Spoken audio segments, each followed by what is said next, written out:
Tom has so much going on inside. His mind is a very quick mind. His emotions are very free. So when you have a stillness or when you need him to be very laconic, you still sense an intensity in there.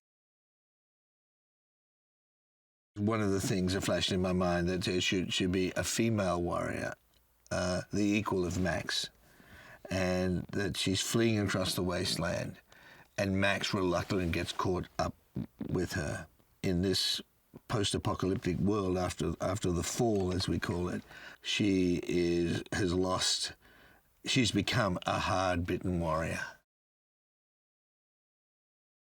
The decision was to go out into a real place, and being in Namibia allowed us a vast landscape in which to play and stage these events.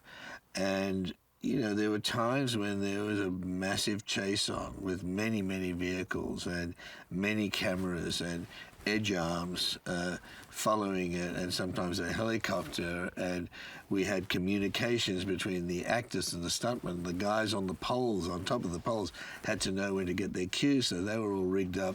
It was a military exercise there in the dust and heat, and in the mornings and the evenings cold. I think shooting it over those 7-8 months, 120 days, and shooting mostly in continuity, in a slow motion way, replicated what the Chase of Fury Road is. He's in a bad way. He's captured and he's like a wild animal. He's no different from a wild animal. He's in a mask that prevents him from biting. He's muzzled, and so there is a sense that there is a more noble human being inside, but we find him in a very savage state. He sits on top of the dominance hierarchy. He's the warlord of the wasteland. He rules he rules this almost hermetically sealed world. I mean, no one knows what's out there anymore on the coast. They see the satellite and they say, is there anyone still out there? We don't know. But there within the wasteland you have the produce and the water that's created the citadel. You have the gas to run the vehicles and the munitions to protect all of that. So he is a dictator, a tyrant. Max Rockatansky is a kind of heroic everyman. He's someone who even predated cinema. He's the lone warrior, looking for some better self in a wasteland, in a dark age. Max starts off the movie virtually as a trapped, savage animal, and we see his evolution into a more noble, more reliable man. We see what his better self is to some degree. In her case, it's already there, and she's just giving it one more shot. She's fierce in her determination, and that's what I think Charlize brings to it so magnificently.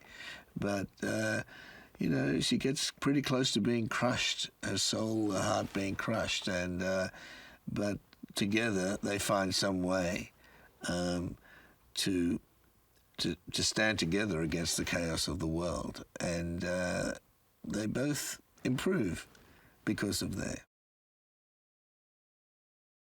It was an opportunity to do what I attempted to do back then, but to use the new technologies and these amazing machines like the Edge and digital cameras that you could put anywhere, and being able to erase tracks and wires and stuff we could never do, or change the sky, or do all that stuff, and yet still do real world vehicles and people in chaos. That was a really fantastic opportunity, and also bring what I thought in the ways that I might have evolved as a filmmaker, that I've learned along the way. We worked really, really hard to make sure that those loyal fans of the Mad Max movies will be satisfied and more than satisfied. It's going to be an amplified experience. You have to do that 30 years later. It's going to be, I'm not going to say on steroids, but it's going to be very familiar on the one hand and unique also. It will be its own thing. And they'll get their thirst quenched. On the other hand, those who've never seen a Mad Max movie, never even heard of a Mad Max movie, it will experience it as a standalone experience and a wild, crazy ride. I'm sure of it. To be perfectly honest, Charlize is the only one who came to mind. She's able to transform herself as an actor. She's physically adept. She was a ballerina for so long.